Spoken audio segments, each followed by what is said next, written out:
دوستان را درود. باز آمدیم به یک ویدیوی دیگر که شما بیننده هستین.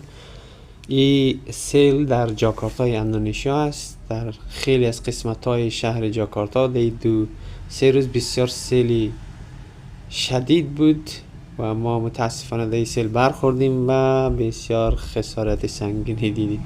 همچنان شما در تصویر میبینید که دکان های سمت پایین کلن آب رفته داخلش و این سیل در حد اکثر جاهای اندونزیا هست. بسیار از خانه ها را خراب کرده و متاسفانه در اینجی بسیار گراوندو این سیل در مابین وسط شهر جاکارتا است. Welcome to my friend watching my video. Today suddenly we from in the road have much flood.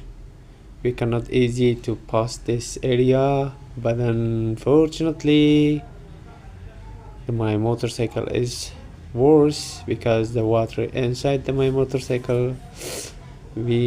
I much money spent on motorcycle.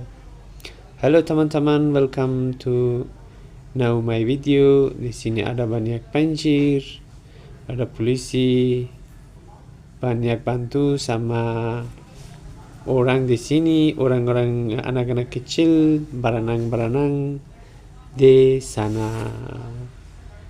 Terima kasih, sampai jumpa. شما دوستان را با این ادامه ویدیو از آن لذت